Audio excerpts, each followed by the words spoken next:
Alhamdulillah ya. Saya akan menyampaikan tentang tafsir surat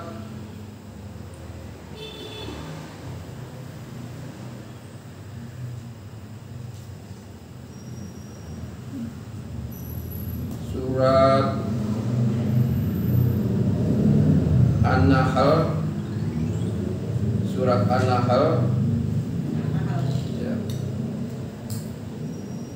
Sebetulnya ada 2 surat ya, nanti tergantung dari waktu ya, bisa saya sampaikan beberapa ya. Surat An-Nahl ayat yang ke-97. An-Nahl surat ke-16 ayat 97. Ibu ikutin saya Bu ya. A'udzu billahi minasy syaithanir rajim.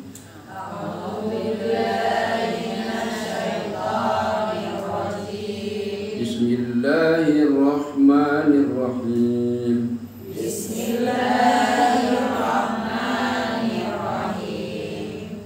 Man amila sholihan min dzakarin aw untha wa huwa mu'min.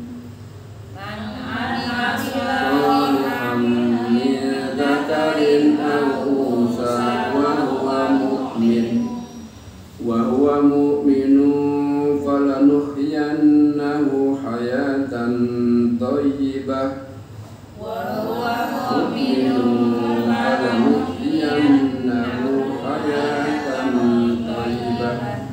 walanajziyannahum ajrahum bi ahsani ma kanu ya'malun.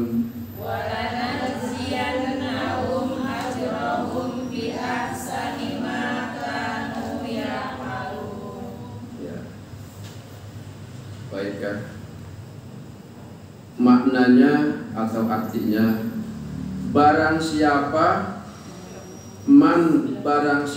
amila yang beramal atau mengerjakan solihan atau soleh ya, amal soleh min dari dzakarin laki-laki au unsa wa huwa mu'min falanuhyiyannahu hayatan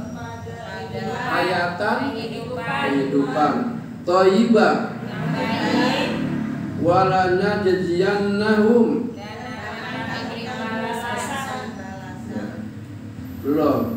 ajrahum bi ahsani dengan ya pahala atau kebaikan makanu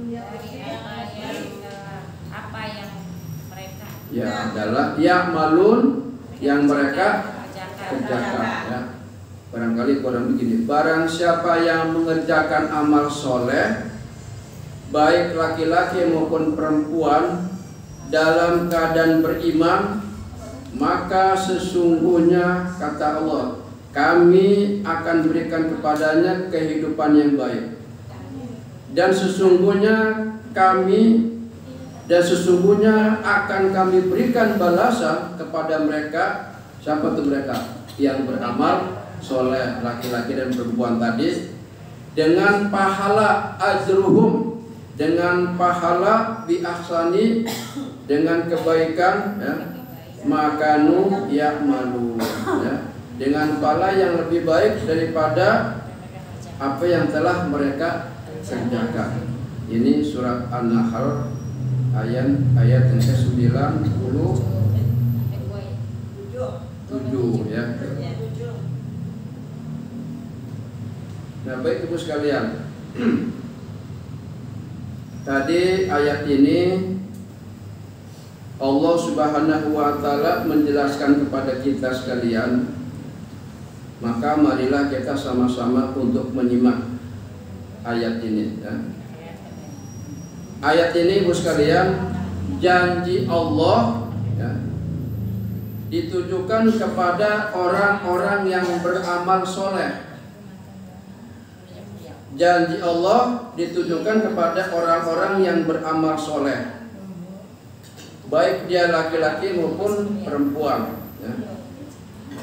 ibu sekalian, laki-laki dan perempuan yang beramal soleh, Bayu, amal soleh itu apa saja sih? Saya mah sering nanya ya, satu aja dah ya. Amal soleh satu aja. Berbuat baik. Iya, berbuat baik. Amal soleh kan itu berbuat baik. Apa salah satunya? Berbuat baik apa? Dia menolong orang sakit. Menolong orang sakit ya. Gampang. Aturan tadi yang paling pertama meladeni suami. Nah itu amal soleh ya. Iya. Itu apa begitu? Ya. Amal soleh tadi apa? Menjenguk orang sakit ya. Hakul muslimin alal muslimin. Situn apa segini? Situn. Berapa? Situn. 6 tapi nyari 6. Ini kan ya. Kata Nabi, hak muslim terhadap muslim yang lain ada 6 perkara ya situ. Saya begini dulu depan tambah. Idza laqitahu fasalim alaihi. Ya. Situ 6. Idza laqitahu fasalim alaihi. Apabila apa nih? Bertemu ya, fasalim maka ucapkan salam. Nah, saya mau nanya lagi, banyak nanya ya. Emang biar pintar Bu, ditanya biar pintar Bu ya. Saya kalau nanya lagi besok nggak ngaji. Besok jadi suruh ngisi malah ya. Ya. Sekarang saya nanya kepada Mbak Sarah lagi nih, Sarah ya. Biar pintar, biar pintar ya.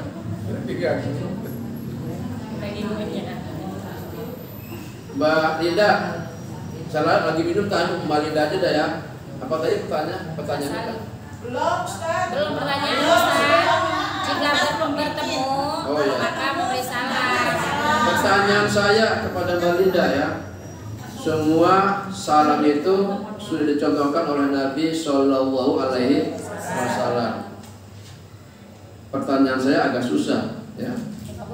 Kira-kira nih yang menurut Mbak Linda tahu ya tentang masalah salam ya. Contohnya saya pancing dulu satu kata Nabi, salam yang muda kepada yang tua. Nah sekarang yang apa lagi Mbak Linda? Saya sudah jawab yang muda harus memberi salam kepada yang tua. Yang kedua apa? Tuh, Mbak Dewi udah gini tadi. Nah, Mbak Dewi udah gini. Bayu apa Bayu? Jawab. Ya. Nggak ngurut nggak apa-apa. Nggak ngurut nggak apa-apa. Apa? Yang lagi berjalan, sama yang diam, yang duduk. Yang berjalan harus memberi salam kepada yang duduk. Ya, itu betul ya. Terus kalau di kendaraan tuh gimana? Hah? Kendaraan? Ada dia. Kendaraan. Ya, kendaraan. Iwan kita semua. Iwan kita noh. Lagi kendaraan yang kata ini Iwan kita juga tuh. Nah, di antara yang kedua gini kata Nabi kalau berbarengan yang dulu yang lebih baik yang naik dulu ya tuh boleh kalau begitu bareng ya. Kemudian ya Ibu Rohimah, apalagi Ibu Rohimah salam itu.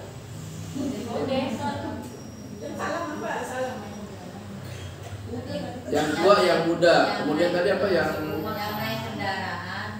Udah tadi udah. Udah ya Ustaz. Hah? Iya udah. Udah. Iya saya udah 3. Saya nanya lagi ke Ibu Rohimah yang keempat apa gitu. Iya yang naik kendaraan pada jalan. Ya udah tadi. Yang selain itu.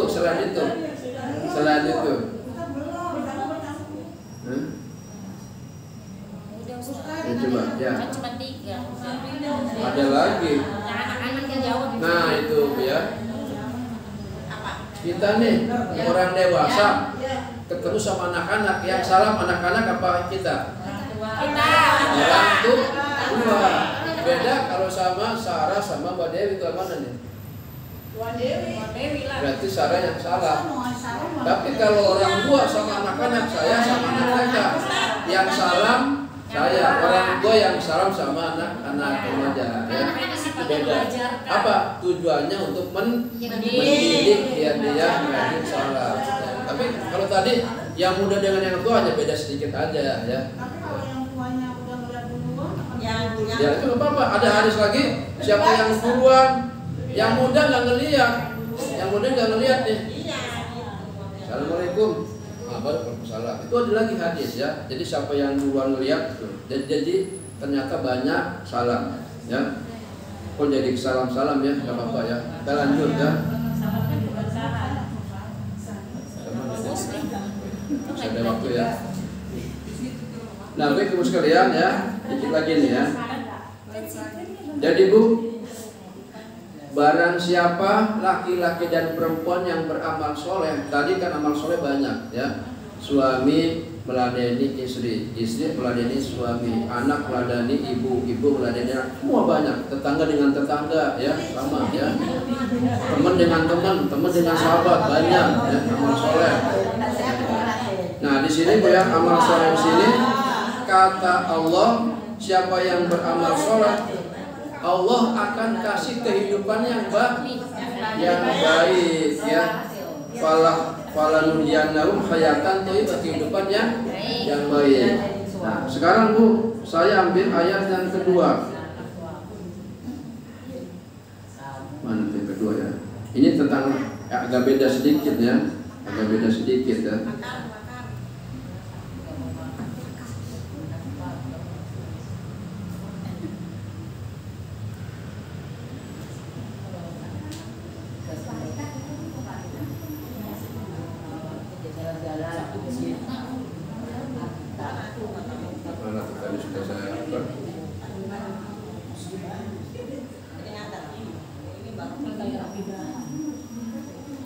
Kemudian ibu sekalian, ada ayat yang lain Bu ya. Waman ahsanu dina mimman aslama wajhahu lillah. Dan siapakah yang lebih baik agamanya dari orang yang ikhlas menyerahkan dirinya kepada Allah.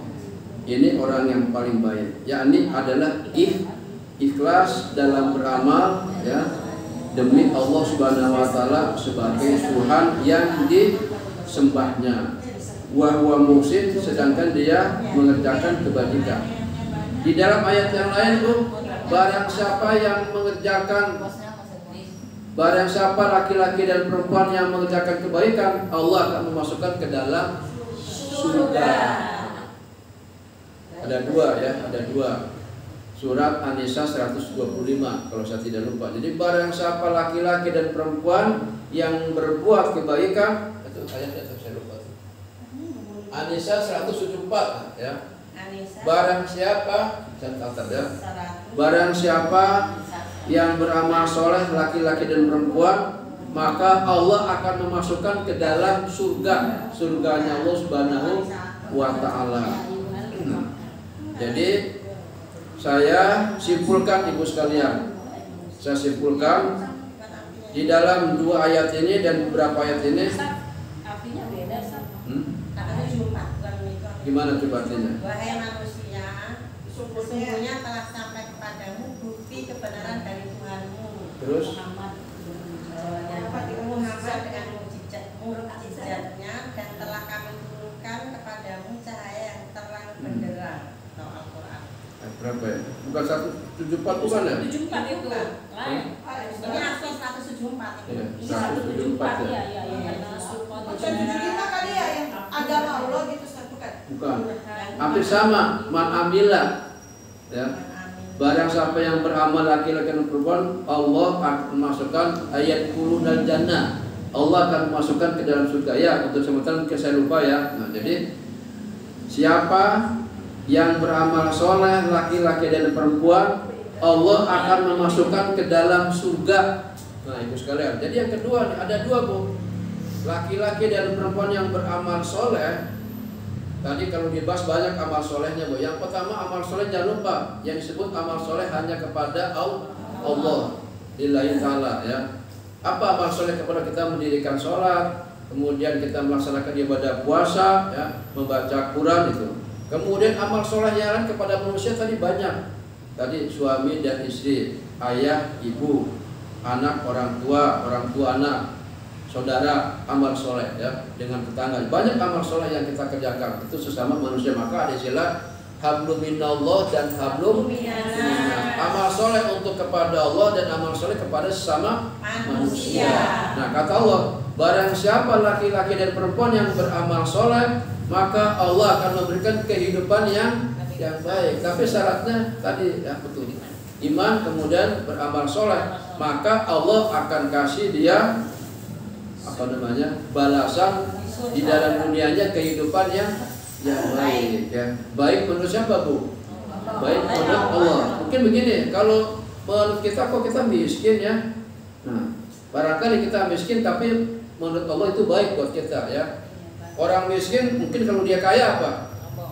Sombong, congkak, pelit. Nah, dikasih yang miskin barangkali contoh ya, tapi dia baik di hadapan Allah Subhanahu wa taala. Maka dengan miskin mungkin barangkali kita dekat dengan Allah, sujud, ruku ya, tunduk kepada Allah. Tapi pas kita kaya, contoh di zaman Nabi Musa siapa yang kaya, Bu?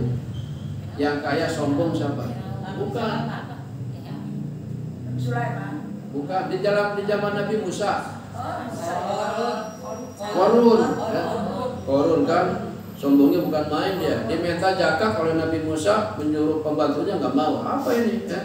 Musa enak, tinggal terima aja. Saya dari payah saya, banting tulang saya, rezeki begitu sudah punya diminta ya.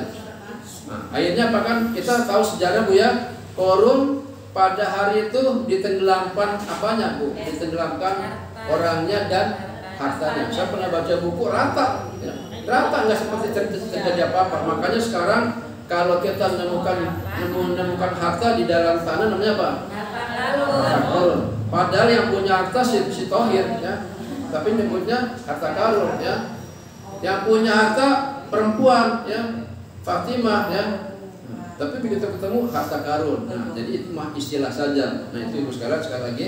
Yang kedua, barang siapa yang beramal soleh, laki-laki dan perempuan ya, maka Allah akan masukkan ke dalam surga. Ternyata surga harus harus diusahakan dengan beramal soleh ya, amal soleh.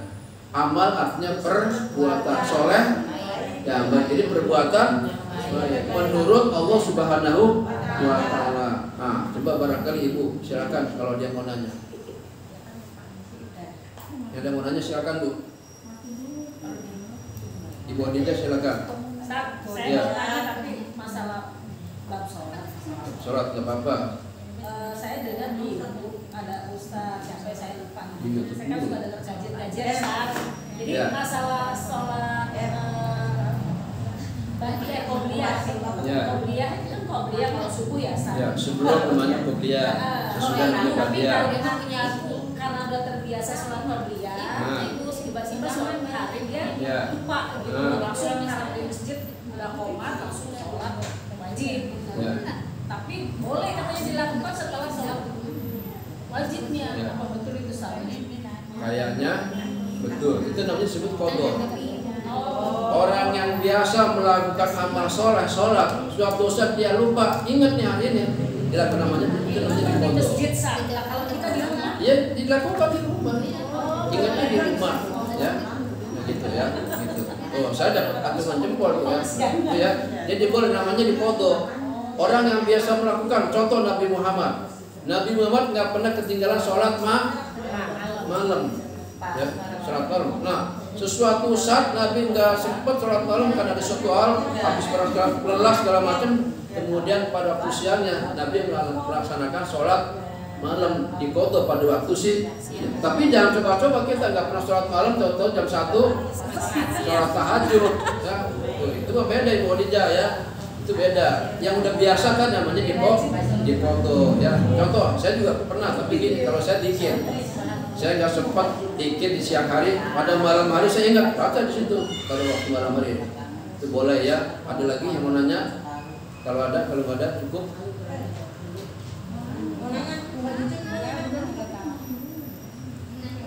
Ya, apa? Enggak.